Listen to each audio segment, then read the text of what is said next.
Се огласи пред некој ден министерот за унутрашни органи и одвоили една огромна мисла достојна за председателски кандидат на екипата во заминување. Рече одважно: УДБА не постои.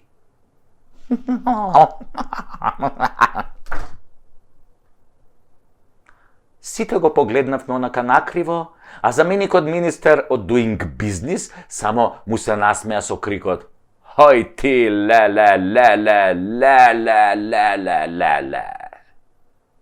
Ова ој ти, ле, беше само мал крик на накарадната вистина за нашата полиција и нашите служби во Македонија од 45-та до денес, со посебен осврт во последниве 30 години. Се очекуваше само некој ревносен джандар кој не искача од едно место на министерот да крикне: Сите сме УДБА! УДБА е нашата судба! Тоа веќе би било прав слоган на право место, затоа што УДБА е длабоко вкоренета во сите нас и таа е дел од македонското генетско наследство, а за албанското па и да не спомењам. Не се, ако за македонецот важи дека има најмногу предавници по глава на жител и дека од тројца македонци едниот е војвода, другиот комита, а третиот кодош, равинката тогаш е многу едноставна. Предавници плюс кодоши еднакво удбаши, цирка пола население му доаѓа тоа. Па како тогаш министре нема УДБА во Македонија кога пола население ти е УДБА бе? Да не зборам да вие од дуи што се суди и муди и што порано биле на листата на УДБА бе. Ги знаете сите, се правите мутави. И што е својствено за удбаши? За нив е императив се и секого во секое време да продадат заради лична корист, демек штитејќи државата. Дефиниција par excellence. Да повториме. Удбаш е некој кој е подготвен да предаде, искодоши, па дури и лиши од живот и имот друго лице, притоа бивајќи убеден дека работи за доброто на државата и службите на државата. Ако може ова ви звучи нешто познато, нели? Значи го сменија името во име на државата и службите притоа се убедени дека го прават тоа за државата, но на штета на другото лице, во случајов народов кој полека го губи и животот и името. Дали лажам? Ја мислам, не. Ај вратите се сега уназад да видите што се ве убедуваа во интерес на државата, а цехот го плаќате вие граѓаните, односно сите ние заедно. Дали државата ви ги плаќа новите пасоши? Јок. Дали губите здравје и пари? Да. Па по што се разликува онаа УДБА од оваа наша црна судба? По ништо. По ништо. Лоп, машки стап, лоп, машки стап. А плюс, службите си тераат со разни криминалци што добиваат пасоши, па со разни плачовци, палчовци, плачковци, што убиваат деца и кога уште не, кој знае каде ќе заврши таа приказна. Од старите сме слушнале дека некој удбаш го отерал некој чесен човек на Голиот оток, само за да му ја напучи жената. Го пратил на Голиот оток за да му ја напучи жената. Да го збарди се додека тој чука камен на Голиот оток. Од снимките на Зајко, звани Жуто Комбе, слушнавме како модерните удбаши ги праќаат мажите по задача, додека им ги напучиле жените. Ги сакал ги сотреле, море. Намади на голи мазни бричени ги клаеле, ги напучиле, Исто бе, исто ко порано, исто фашисти, комунисти, овдека се вика СС, овдека се вика Free Sex. Исто бе, Проблемот е што УДБА живее во секој македонец како варијанта за успех. Така УДБА ги формираше левите партии во Македонија. Па кога виде дека нема да може вечно да владеат, бидејќи се штаплери и лопови, ги формираше и десните партии во Македонија, па и партиите на центарот. Ај видете дека во основачкиот одбор на секоја партија во Македонија има по еден удбаш, бивш полицаец, така е модерно да се каже, а ако нема полицаец, има кодош со досие. Ако нема кодош, има некој Александар Антич од диаспората, од Швицарска однака. Сума сумарум, не постои политичар кој не прошол низ рацете на службите, дел нашите, дел од овие од кадето, ама УДБА си е УДБА, таа е вечна, неуништива. Никој не може да ја напучи УДБА. УДБА ги пучит жените на овие што ги праќат на голи, ама УДБА никој не може да ја напучи. Никој.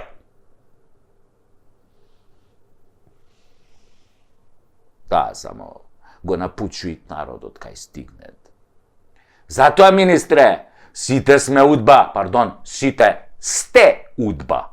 И знаеш, вистината во што се состои, дека УДБА се уште постои. Да живе УДБА! УДБА е наша судба! Лап, лап, лап, машки стап! Машки стап!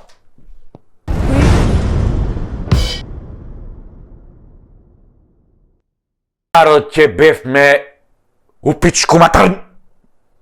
Од која знаеме за себе, сите се плашат од нас. Како иначе да ја протолкуваме омразата која имаат кон нас и желбата за асимилација? Народ, еден грст народ и мизерија. 1.300.000 души сме во Македонија, македонци, и еве преку глава уште милиони кусур нека сме по светот. 2 милиона нека сме. 3 милиона луѓе, ама диаспорава не се смета како домаќин што прави белја. Тоа сме ние тукашниве.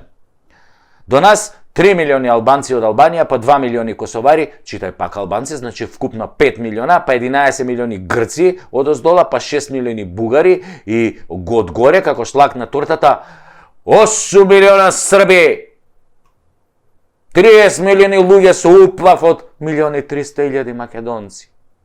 Се права да те снема, не признава јазик, нација, држава, сакаат да ти земат. Абе, те вакви сте биле, те северни, те славо македонци, те јужно срби, те бугари, те лево маде бричено, десно маде зараснато, те десно колено, онаа работа на точак и така натаму. Во состојба се црниот ѓавол убрачен креве да го примат само нас да не унесреќат. И си викаш и си викаш како нормален македонец. Шо им е проблем на луѓево? Шо им е тешко да кажат кој си? Ајде да соработуваме, ајде да се дружиме. Напротив, нон-стоп некоја шизофренија, некоја психичка состојба на подвоени личности кои официјално глумат, а однатре те мразат до коска. И свикаш работава е за стручен надзор, за конзилиум, психијатри. Нормално не може цели народи да испратиш ти на психијатар, ама ај си викаш како тоа функционира на поединци, па да споредиме. Еве, кога имаш проблем со контрола на гневот или со омраз, или едноставно си психопат, сакаш некого да уништиш, да го нема, одиш на психијатар. Или не одиш на психијатар. Не ја зимаш терапијата. Имаш проблем? Имаш кираџи во глава, кираџи. Бубите лазат на секое место, буби, напред, назад, доле, горе, сегде бубите лазат, делириум тременс, нешто, психози. Ама да видиме како е кога одиш на психијатар. Ке легнеш на тоа креветот, докторов, тука до тебе ке седне, и ти ке почнеш да си раскажуваш што те нервира, што ти фали, овој ти е мали, што чувствуваш, колку ги мразиш македонците, му кажеш на психијатар, колку ги мразам македонците, само македонците ги мразам поише од жена ми, да. И докторов ке те праша, А да не ти направиле бе нешто тие македонците кога си бил мал, уште во развој, во пубертет. Да не те напучиле овие македонци, бе, толку што ги мразиш, а? И ти ќе му речеш на психијатрот, кого бе да го напучиле мене? Да, а тебе, да не те напучиле македонци, бе, толку што ги мразиш многу. Се сите фрустрации се нели од детството, ако си бил напаствуван, дај кажи си злоупотребуван, кажи си повреден како дете, или посесивен на мајка ти или татко ти, па тамо ти се може денешни фрустрации, може би не те напучиле македонци, бе. Татко ти, мајка ти не ти дале да купиш сладолед во лето, кога е најжешко, па фрустрација, траума. Така е барем според Фројд, викаат психијатриве. А овие гешталт психологија па не се многу далеко од тој концепт. И ти сега како грк викаш, ама не ми е бе мене македонецот татко или мајка па да ми е фрустрација од детство. Абе, види, дечки, тебе не ти е, ке ти рече психијатров, ама на твоите предци изгледа им е. Изгледа на овие од околу комшиеве уште им држи ќутекот што го јаделе од аце наш големаш и тоа како народи до ден денес им прави фрустрации, па не може да го пребола 2300 години. Аце, ки знаат како ги напучил, таму го им дошол со валангата, ги пучеле без престан. Абе, око не можеле вака ги држале очите додека ги пучел Аце, вака ги држале очите да не им испаднат, вака, ој ги напучи, бамра, овие очи, вака ги држа да не им испаднат, Аце, мажиш,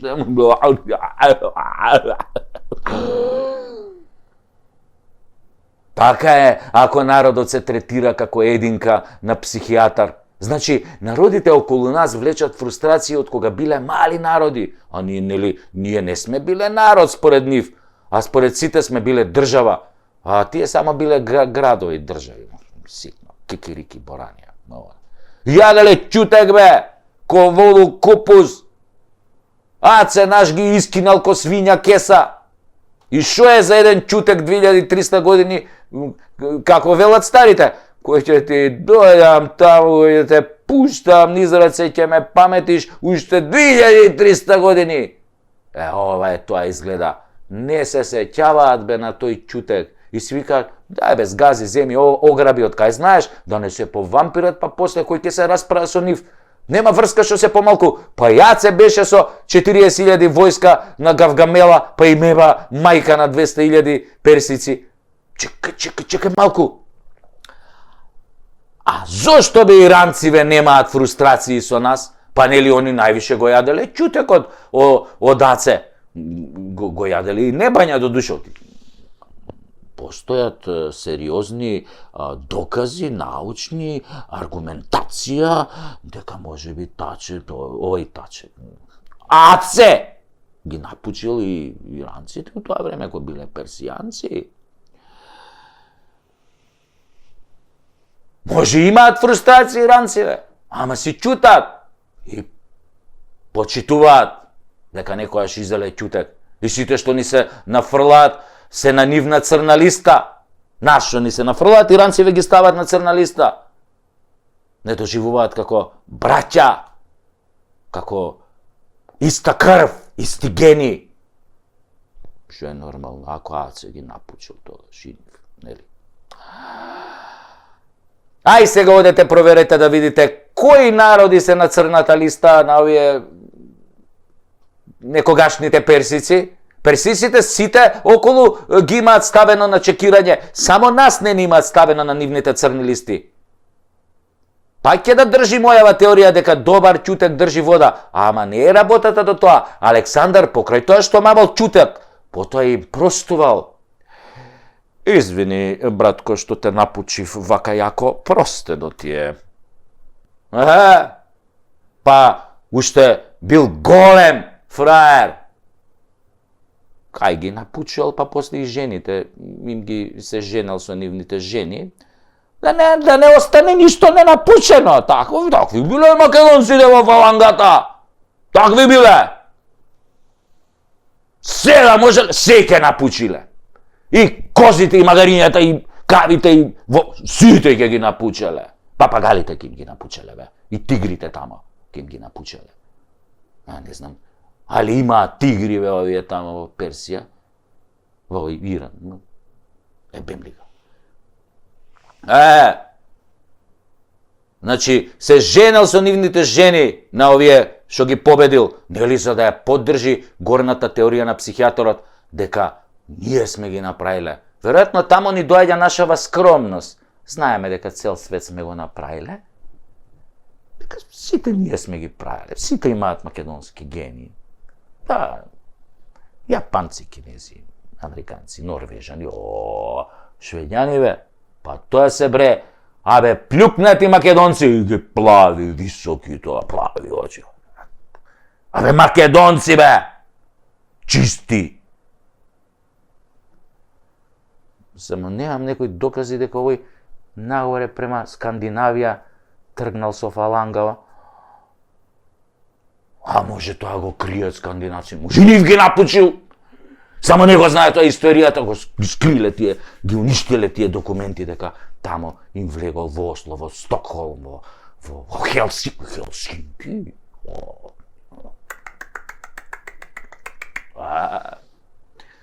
Затоа се вика и стокхолмски синдром, ако се сеќавате на она стокхолмски синдром, да, кога тие се заљубували во душматот и во тој што ги окупирал, што дошол, ем ги окупирал, ем ги напучил, овие напучени ме му кажа, леле, колку сме заљубени, аце, во тебе, во твојава фаланга, вака никој до сега не напучил. Да. Тоа е стокхолмски синдром. Пардон, може да се каже и СДМовски синдром, затоа што сега овие СДС истото го прават со нивниве окупатори и овие нашиве непријатели што нив ги држат за мадината голи бричани. Исто си ги сакаат. Овие сакаат да ги сотрат, овие си ги сакаат. Стокхолмски синдром, класичен. Зашто сите ги напучивме, сите личат на нас, а ние сме најубави, нели? Не мразат, ама ние ги сакаме, бе. Повеќе ги сакаме од нас, би албанците, грците, бугарите и србите. Ги сакаме, бе, од срце ги сакаме. И покрај се тоа што ни прават. До душа, србиве, да ви кажа, малку се сменија кон нас. Ама па, кога ќе се смени некој, да не ме мрази повеќе, ја како македонец, тоа ми е чудно ко србиве, што некако престанаа да не мразат последниве години. И многу така ни се раѓа некој сомнеш, зошто бе повеќе не мразат, ние навикнати сме сите да не мразат. За нас е ненормална ситуација никој да не мрази, некој да не мрази. Не сум навикнат бе некој да ме сака. Тоа е македонски синдром, не стокхолмски. Не сум навикнат некој да ме сака. Што има лошо тоа? Ја душманот да го сакам, тоа е нормално. Па прашање е и родената жена дали ме сака. Родените деца дали ме сакаат, затоа додека не мразат, радувајте се, бе, луѓе, некој ве мрази, зашто уште им држи влага тој чотекот што го јаде од аце наш и што ги напучи пред 2300 години. Кој ќе почна да не сакаат, тогаш треба да ни се запалат црвените сјалички во глава, тогаш сме нафркале. Само еден Господ ќе знае тогаш што е причината што почнале сите да не сакаат. Тоа не е нормална ситуација. Македонците, некој да ги сака, особено не соседите. Тие 30 милиона, ние 1.300.000. Се осеќам ко небрусен дијамант. Беш ми матер, кој елмаз, де?